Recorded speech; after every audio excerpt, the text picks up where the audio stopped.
Vande Gujarat.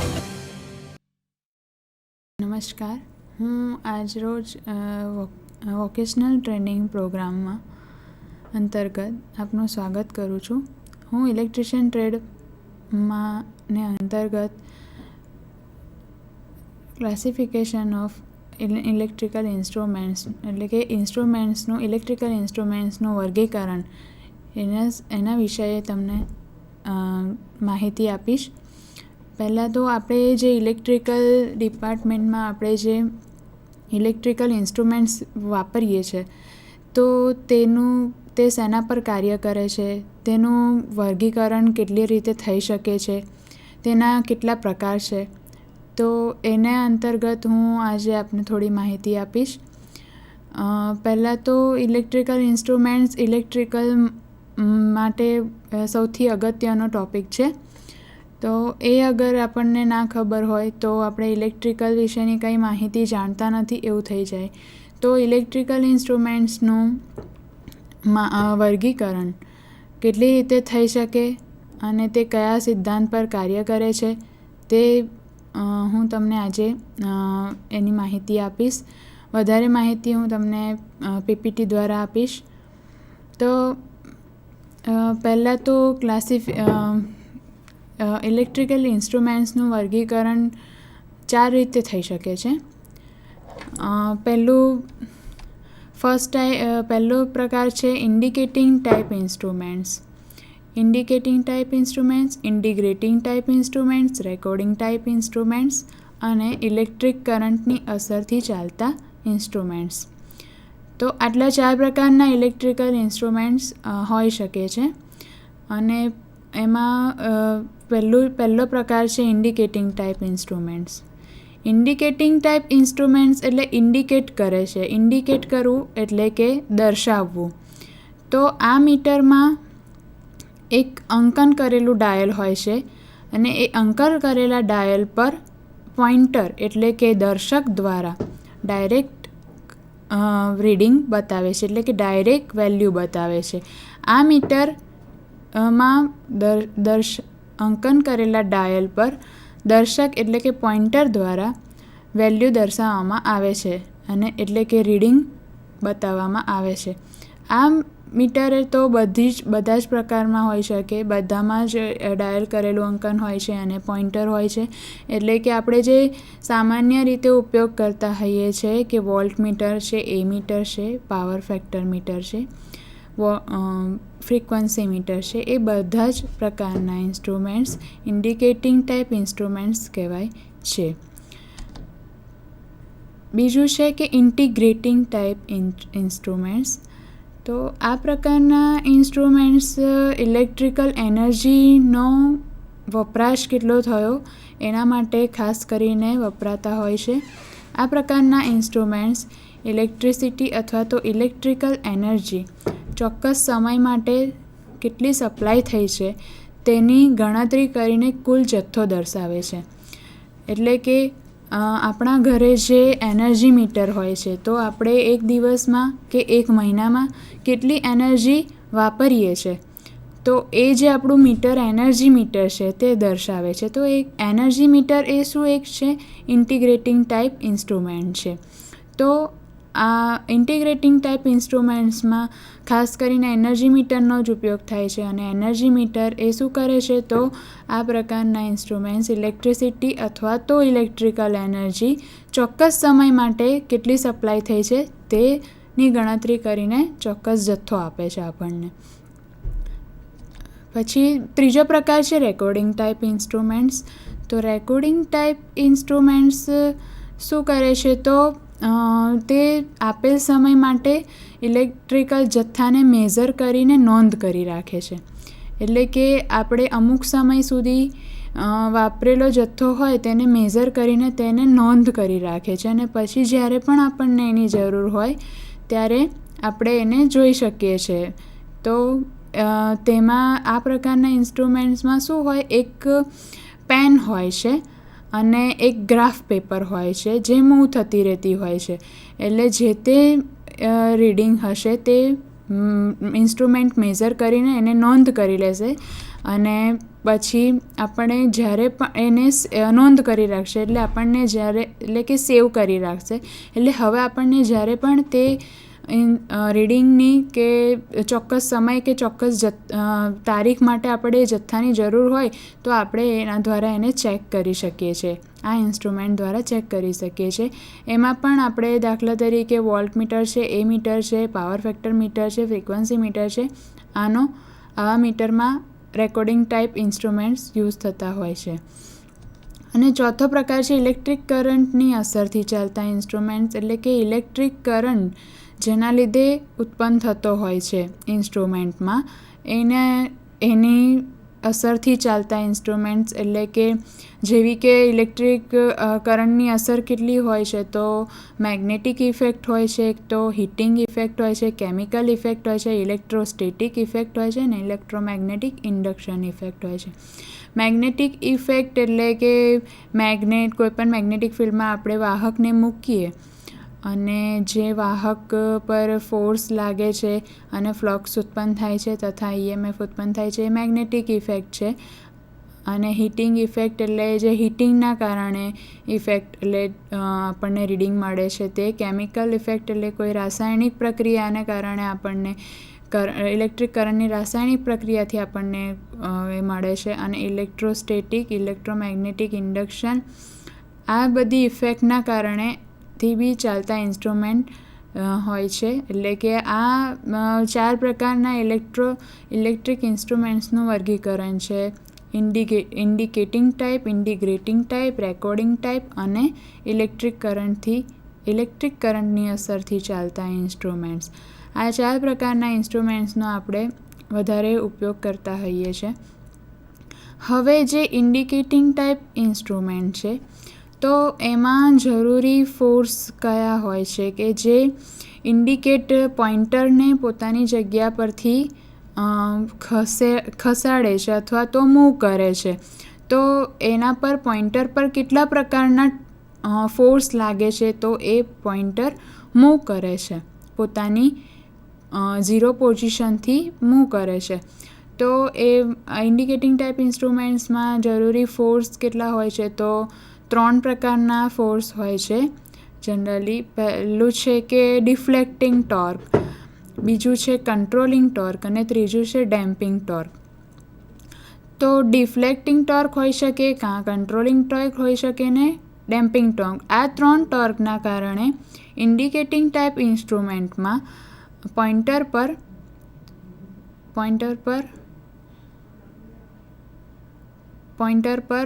Force લાગે છે અને પોઇન્ટર પોતાની 0 પોઝિશનથી મૂવ કરે છે, જે તે રીડિંગ આપણને બતાવે છે. તો પહેલું છે ડિફ્લેક્ટિંગ ટોર્ક. ડિફ્લેક્ટિંગ ટોર્કના કારણે જ પોઇન્ટર 0 પોઝિશનથી ખસતું હોય છે.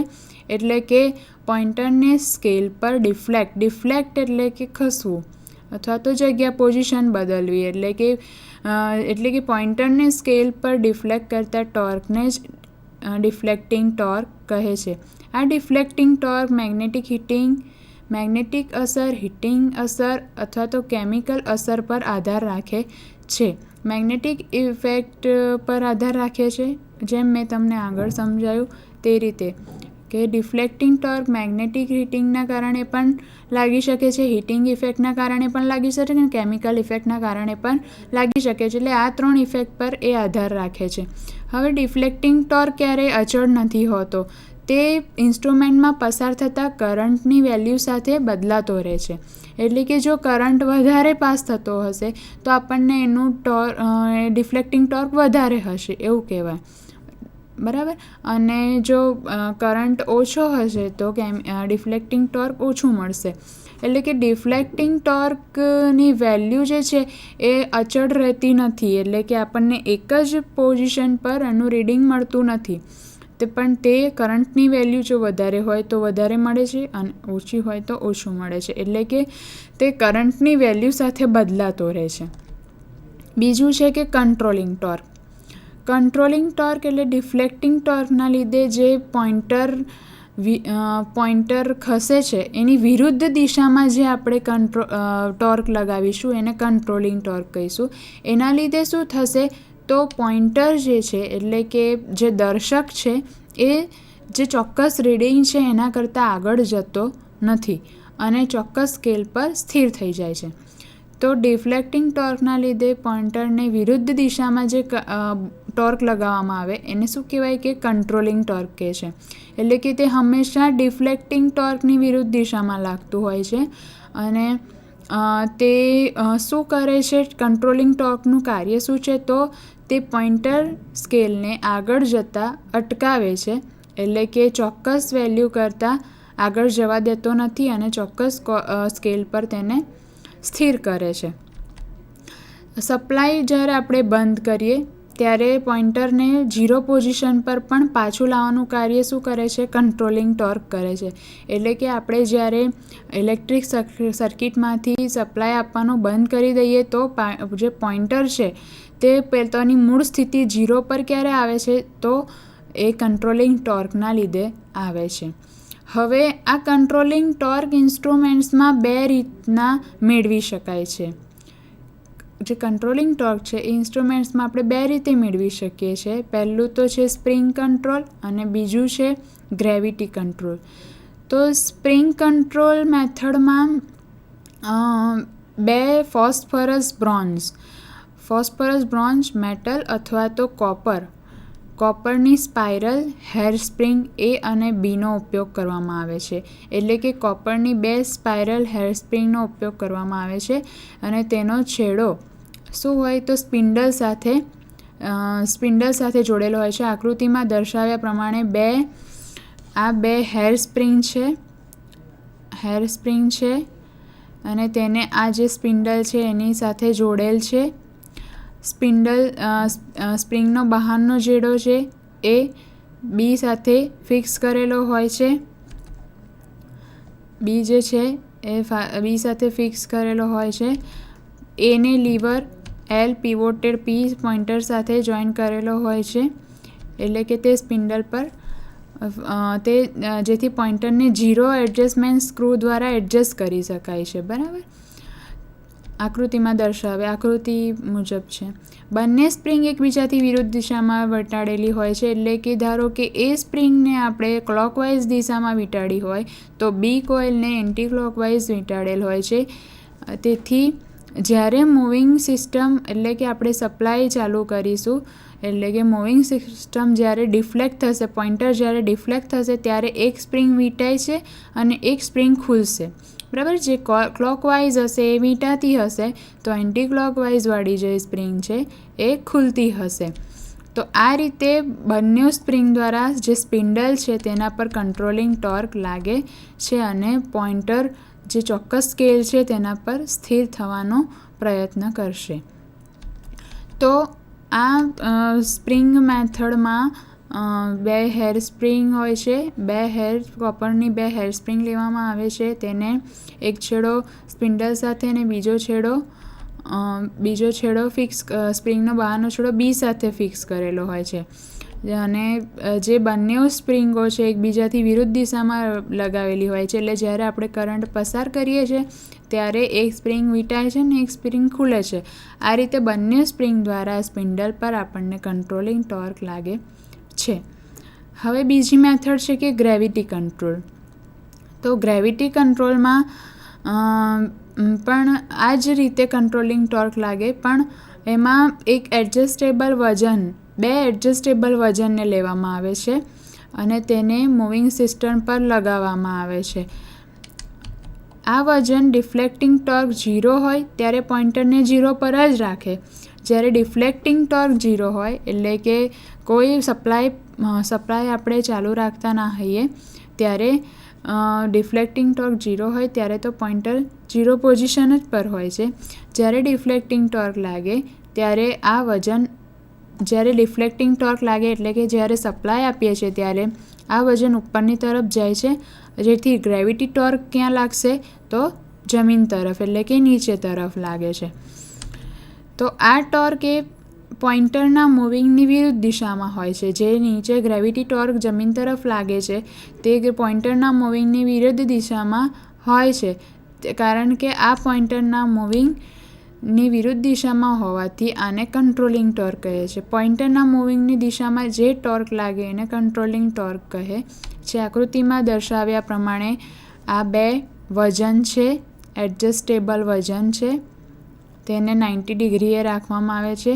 સ્પિન્ડલ સાથે એટલે કે મૂવિંગ સિસ્ટમ સાથે લગાવવામાં આવે છે. એટલે જ્યારે ડિફ્લેક્ટ થાય છે એટલે કે આ પોઇન્ટર અહીંયાથી આમ ખસે છે ત્યારે વજન ઉપરની તરફ જાય છે અને જે ગ્રેવિટી ટોર્ક છે આપણને નીચેની તરફ મળે છે, જે પોઇન્ટરના ગતિની વિરુદ્ધ દિશામાં હોય છે. તેથી આપણે તેને કંટ્રોલિંગ ટોર્ક કહીએ છીએ. આ રીતે કંટ્રોલિંગ ટોર્ક લગાવવામાં આવે છે. આ બે પ્રકારના વજન હોય છે. એક કંટ્રોલિંગ ટોર્ક માટે, જે કંટ્રોલ ટોર્ક ઉત્પન્ન કરવા માટે યુઝ થતું હોય છે, અને બીજું જે વજન હોય છે તે એના માટે હોય છે તો મૂવિંગ સિસ્ટમને કાઉન્ટર બેલેન્સિંગ કરવા માટે. જે આપણી મૂવિંગ સિસ્ટમ છે પોઇન્ટરને એને બેલેન્સિંગ કરવા માટે એનો ઉપયોગ થતો હોય છે. હવે ત્રીજો ટાઈપ છે કે ડેમ્પિંગ ટોર્ક. ડેમ્પિંગ ટોર્ક કઈ રીતે લાગતું હોય છે અને એની જરૂરિયાત શું છે ડેમ્પિંગ ટોર્ક લાગવાની? તો આપણને જ્યારે મીટરમાં રીડિંગ જલ્દી લેવું હોય તો આ ટોર્કની જરૂર પડે છે. જો ડેમ્પિંગ ટોર્ક ના હોય તો પોઇન્ટર લાંબો સમય સુધી સ્કેલ પર હલનચલન કરતો રહે છે, એટલે કે સ્થિર થતો નથી. ડેમ્પિંગ ટોર્ક જ્યારે લાગશે ત્યારે જ પોઇન્ટર તેના સ્કેલ પર સ્થિર થશે. એટલે કે પોઇન્ટરને સ્થિર કરવા માટે આ ડેમ્પિંગ ટોર્કની જરૂર પડે છે. એટલે કે ડેમ્પિંગ ટોર્કની ઇન્સ્ટ્રુમેન્ટ્સમાં વ્યવસ્થા કરેલી હોય છે. જે તે ડિવાઇસમાં ડેમ્પિંગ ટોર્ક ક્યારે ઉત્પન્ન થશે? તો જ્યારે પોઇન્ટર ગતિમાં હશે ત્યારે જ ઉત્પન્ન થશે. જ્યારે પોઇન્ટર સ્થિર સ્થિતિમાં હશે એટલે કે 0 પોઝિશન પર હશે તો ત્યારે ડેમ્પિંગ ટોર્ક ઉત્પન્ન થતો નથી. એટલે કે ડેમ્પિંગ ટોર્ક ત્યારે જ ઉત્પન્ન થાય છે જ્યારે પોઇન્ટર ગતિમાં હોય અને પોઇન્ટરની ગતિ વિરુદ્ધ દિશામાં હોય, બરાબર, અને એ દિશામાં સ્થિર થાય છે. ડેમ્પિંગ ટોર્ક પોઇન્ટરને સ્થિર થવા જરૂરી હોય છે. હવે સારા ડેમ્પિંગ ડિવાઇસમાં ડેમ્પિંગ ટોર્ક બધી જ ડિવાઇસમાં હોય છે, પણ સારા ડેમ્પિંગ ડિવાઇસમાં કયા ગુણધર્મો હોવા જોઈએ? તો સારા ડેમ્પિંગ ડિવાઇસમાં નીચે પ્રમાણેના ગુણધર્મો હોવા જોઈએ કે ડેમ્પિંગ ટોર્ક ત્યારે જ ઉત્પન્ન થતો હોવો જોઈએ પોઇન્ટર ગતિમાં હોય. જ્યારે પોઇન્ટર સ્થિર હોય ત્યારે ડેમ્પિંગ ટોર્ક ઉત્પન્ન થતો હોવો જોઈએ નહીં. ડેમ્પિંગ ટોર્ક હંમેશા પોઇન્ટરના ડિફ્લેક્શનની વિરુદ્ધ દિશામાં ઉત્પન્ન થવો જોઈએ. એટલે કે ડેમ્પિંગ ટોર્ક જે કંટ્રોલિંગ ટોર્ક છે તેની દિશામાં ઉત્પન્ન થવો જોઈએ તો જ પોઇન્ટર સ્થિર થશે. જ્યારે પોઇન્ટર સ્થિર હોય ત્યારે ડેમ્પિંગ ટોર્ક ઉત્પન્ન થવો જોઈએ નહીં. જેમ મેં આગળ કહ્યું કે જ્યારે ગતિમાં હોય ત્યારે ડેમ્પિંગ ટોર્ક ઉત્પન્ન થતો હોવો જોઈએ. ડેમ્પિંગ ડિવાઇસ જે આપણે યુઝ કરતા હોઈએ તે સસ્તી અને સરળ રીતે આપણને મળી શકે તેવી હોવી જોઈએ. એટલે કે ઇઝીલી અવેલેબલ હોવી જોઈએ અને સસ્તી હોવી જોઈએ. અને ડેમ્પિંગ ડિવાઇસ 5મો નંબર છે કે ડેમ્પિંગ ડિવાઇસ જે છે એ વધુ જગ્યા રોકે તેવી ન હોવી જોઈએ, એટલે કે કોમ્પેક્ટ સાઇઝની હોવી જોઈએ. પછી ઇન્સ્ટ્રુમેન્ટ એટલે અલગ અલગ આટલા ગુણધર્મો હોવા જોઈએ કે એમાં સ્થિર હોય ત્યારે ડેમ્પિંગ ટોર્ક ઉત્પન્ન ના થતું હોવું જોઈએ, ગતિમાં હોય ત્યારે જ વિરુદ્ધ દિશામાં ઉત્પન્ન થતું હોવું જોઈએ, સસ્તું સરળ હોવું જોઈએ, કોમ્પેક્ટ સાઇઝમાં હોવું જોઈએ. હવે જે ડેમ્પિંગ ડિવાઇસ હોય છે એ કેટલા પ્રકારની હોય છે? તો આપણા જે ઇન્સ્ટ્રુમેન્ટ્સ હોય છે એમાં ડેમ્પિંગ ડિવાઇસ 3 પ્રકારની હોય છે.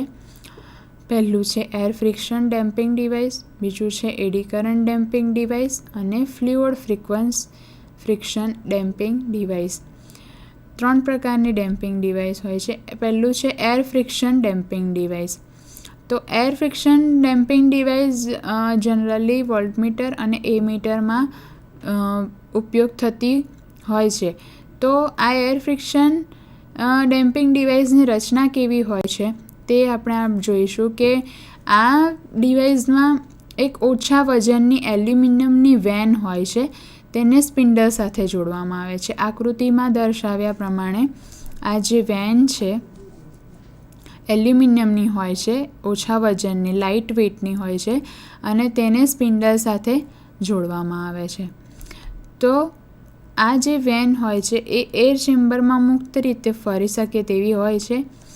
એટલે કે જે ચેમ્બર છે એમાં શું હોય છે? હવા હોય છે, એર હોય છે. તો આ જે વેન છે એ એમાં મુક્ત રીતે ફરી શકે તેવી હોય છે. હવે જ્યારે પોઇન્ટર ડિફ્લેક્ટ કરે છે, એટલે કે આપણે જ્યારે સપ્લાય આપીએ છીએ સિસ્ટમને ત્યારે પોઇન્ટર ડિફ્લેક્ટ કરે છે ત્યારે વેન પણ સેક્ટરમાં ફરે છે. બરાબર? વેન સેક્ટરમાં ફરે છે એટલે તેમાં રહેલા હવાને કારણે વેનના મોમેન્ટમાં ફ્રિક્શન ઉત્પન્ન થાય છે. એટલે જે હવા છે એના કારણે જે વેન છે એમાં ફ્રિક્શન એટલે કે ઘર્ષણ ઉત્પન્ન થાય છે. આમ ઘર્ષણ લાગવાથી જરૂરી ડેમ્પિંગ ટોર્ક મેળવી શકાય છે. આ જે ઘર્ષણ લાગે છે હવાના કારણે એના લીધે આપણને ડેમ્પિંગ ટોર્ક મળે છે. એટલે એર ફ્રિક્શન ડિવાઇસમાં એક એલ્યુમિનિયમની વેન અને હવાના ચેમ્બરમાં મૂકવામાં આવે છે અને તે જ્યારે ડેમ્પિંગ ટોર્ક ઉત્પન્ન એટલે કે પોઇન્ટર ડિફ્લેક્ટ કરે છે ત્યારે તે પોતાની સેક્ટરમાં ફરે છે. અને આ વેન પર હવા દ્વારા જે ઘર્ષણ લાગે છે એ ઘર્ષણથી જરૂરી ડેમ્પિંગ ટોર્ક આપણે મેળવી શકીએ છીએ. હવે બીજો પ્રકાર છે એડી કરંટ ડેમ્પિંગ ડિવાઇસ. તો આ પ્રકારની જે ડિવાઇસ હોય છે એમાં પાતળી એલ્યુમિનિયમ અથવા તો કોપર, એકદમ પાતળી ડિસ્ક હોય છે, એલ્યુમિનિયમ અથવા તો કોપરની બનેલી હોય છે. તેને સ્પિન્ડલ સાથે ફિક્સ કરવામાં આવે છે. એટલે કે આ જે ડિસ્ક હોય છે ગોળાકાર ડિસ્ક હોય છે, આકૃતિમાં બતાવી છે તે રીતે આ જે ગોળાકાર ડિસ્ક હોય છે તે એલ્યુમિનિયમ અથવા તો કોપરની બનેલી હોય છે અને તેને સ્પિન્ડલ સાથે ફિક્સ કરવામાં આવે છે. હવે પોઇન્ટરના ડિફ્લેક્શનની સાથે એટલે કે જ્યારે સપ્લાય આપીશું ત્યારે પોઇન્ટરનું જે ડિફ્લેક્શન થાય એના સાથે ડિસ્ક પણ પરમેનન્ટ મેગ્નેટની વચ્ચે ફરે છે. હવે જ્યારે કોપરની ડિસ્ક મેગ્નેટની વચ્ચે ફરતી હોય ત્યારે તેમાં શું ઉત્પન્ન થાય છે? એડી કરંટ ઉત્પન્ન થાય છે અને આ કરંટ ફોર્સ ઉત્પન્ન કરે છે જે ડિસ્કની ગતિની વિરુદ્ધ દિશામાં હોય છે. જે એડી કરંટ ઉત્પન્ન થયો તે શું કરે છે? એક ફોર્સ ઉત્પન્ન કરે છે જે ડિસ્કની ગતિની વિરુદ્ધ દિશામાં હોય છે. આ પ્રકારના ડેમ્પિંગ ઇન્સ્ટ્રુમેન્ટમાં પરમેનન્ટ મેગ્નેટ હોય છે. આ જે રીત છે એમાં આપણને ખૂબ સારી રીતનું એટલે કે ખૂબ અસરકારક ડેમ્પિંગ મળી શકે છે. તો આ પ્રકારની ડિવાઇસ આપણે વધારે પડતી જોવા મળતી હોય છે આપણને, કારણ કે જેમાં મેગ્નેટ હોય, પરમેનન્ટ મેગ્નેટ હોય છે તેમાં આપણે આ ડિવાઇસનો ઉપયોગ કરતા હોઈએ છીએ, એડી કરંટ ડિવાઇસનો, કારણ કે એડી કરંટ ઉત્પન્ન થાય છે જ્યારે ડિસ્ક પરમેનન્ટ મેગ્નેટની વચ્ચે ફરતી હોય છે ત્યારે. અને આ જે ટોર્ક ઉત્પન્ન થાય એ ડિસ્કની ગતિની વિરુદ્ધ દિશામાં ઉત્પન્ન થાય છે. તો આ એડી કરંટ ડિવાઇસ છે. હવે ફ્લુઇડ ફ્રિક્શન ડેમ્પિંગ ડિવાઇસ. તો ફ્લુઇડ એટલે કે કોઈ પ્રવાહી જેના દ્વારા આપણને ફ્રિક્શન મળે છે. પહેલાં આપણે એર ફ્રિક્શન જોયું, એમાં હવા દ્વારા આપણને ડેમ્પિંગ ટોર્ક મળતું હતું. બીજું હતું એડી કરંટ ડેમ્પિંગ ડિવાઇસ, તો આપણને એડી કરંટ દ્વારા મળતું હતું. હવે ફ્લુઇડ ફ્રિક્શન ડેમ્પિંગ ડિવાઇસ, તો આપણને કોઈ પ્રવાહી જેમ કે ઓઇલ છે તો આમાં ઓઇલનો ઉપયોગ કરીએ છીએ આપણે, તો ઓઇલ ફ્રિક્શન ડેમ્પિંગ ડિવાઇસ એવું પણ આપણે કહી શકીએ. તો આ પ્રકારના ડેમ્પિંગ ઇન્સ્ટ્રુમેન્ટનો ઉપયોગ ક્યાં થતો હોય કે જ્યાં ચેનલ બોર્ડમાં ઊભી પોઝિશનમાં એનો ઉપયોગ કરવાનો હોય. જે ચેનલ બોર્ડ હોય એ ઊભી પોઝિશનમાં જ્યાં એને યુઝ કરવાની હોય ત્યાં આપણે આ પ્રકારની ડિવાઇસનો ઉપયોગ કરી શકીએ છીએ. કારણ કે એમાં આકૃતિમાં તમે જોઈ શકો છો કે તેમાં જે સ્પિન્ડલ હોય છે એની નીચેના ભાગ પર વેન્સને ફિક્સ કરવામાં આવે છે. બરાબર? ડેમ્પિંગ વેન્સ કહેવાય એને. તો જે નીચેનો ભાગ છે સ્પિન્ડલનો એમાં ડેમ્પિંગ વેન્સ જોડવામાં આવે છે. એટલે કે ડેમ્પિંગ ચેમ્બર છે તેમાં ઇન્સ્યુલેટિંગ મટીરિયલ તરીકે ઓઇલ ભરવામાં આવે છે અને પછી એ જે સ્પિન્ડલ છે એને અંદર ડૂબાડવામાં આવે અને જે વેન્સ છે નીચેના ભાગમાં ડૂબે છે. હવે આ સિસ્ટમનો ઉપયોગ પોર્ટેબલ ઇન્સ્ટ્રુમેન્ટમાં આપણે કરી શકતા નથી, કારણ કે જ્યાં ઊભી પોઝિશનમાં એનો ઉપયોગ કરવાનો હોય છે ત્યાં જ આ પ્રકારના ઇન્સ્ટ્રુમેન્ટનો ઉપયોગ કરી શકે છે. જ્યારે આપણે વેન્સને ઓઇલમાં ડૂબાડીએ છીએ ત્યારે ઓઇલમાં તે મુક્ત રીતે ફરી શકે તેમ હોય છે, જે ગતિનો વિરોધ કરે છે અને ડેમ્પિંગ ટોર્ક ઉત્પન્ન કરે છે. એટલે કે ઓઇલ જે છે એ મુક્ત રીતે ફરી શકે છે અને તે ગતિનો વિરોધ કરે છે અને ડેમ્પિંગ ટોર્ક ઉત્પન્ન કરે છે. આ સિસ્ટમનો ઉપયોગ આપણે સામાન્ય રીતે વ્યવહારુ જીવનમાં ઉપયોગ કરતા નથી હોતા, પરંતુ જ્યાં ઇન્સ્ટ્રુમેન્ટને એક જ જગ્યાએ ફિક્સ કરી રાખવાનું હોય ત્યાં આ પ્રકારના ઇન્સ્ટ્રુમેન્ટ્સનો ઉપયોગ થતો હોય છે. 3 પ્રકારના ઇન્સ્ટ્રુમેન્ટ્સ ડેમ્પિંગ ડિવાઇસ વિશે જોયું કે air friction damping device, eddy current friction damping device અને ફ્લુઇડ ફ્રીક્વન્સી ડેમ્પિંગ ડિવાઇસ. તો જનરલી આપણે એર ફ્રિક્શન અને એડી કરંટ ફ્રિક્શન ડેમ્પિંગ ડિવાઇસનો વધારે ઉપયોગ કરતા હોઈએ છીએ, અને જ્યાં આપણે ઇન્સ્ટ્રુમેન્ટને ફિક્સ જ કરી દેવાનું હોય છે ત્યાં આપણે ફ્લુઇડ ફ્રિક્શન ડેમ્પિંગ ડિવાઇસનો ઉપયોગ કરી શકીએ છીએ, નહીં તો એનો વ્યવહારુ જીવનમાં ઓછો ઉપયોગ થતો હોય છે. તો આજના આપણે ટૉપિકમાં જે ઇન્સ્ટ્રુમેન્ટ્સ છે એનું વર્ગીકરણ જોયું, પછી ઇન્સ્ટ્રુમેન્ટ્સમાં કઈ રીતે કાર્ય કરે છે, એના પર કેટલા ટોર્ક લાગે છે, કયા ફોર્સ અને ટોર્ક લાગે છે તેના વિશે આપણે જોયું, ને કેટલી ડિવાઇસ તેની કેટલી સારી ડિવાઇસો હોય છે અને ડિવાઇસનું વર્કિંગ ને એના વિશે આપણને જોયું. તો બસ, થેન્ક યુ.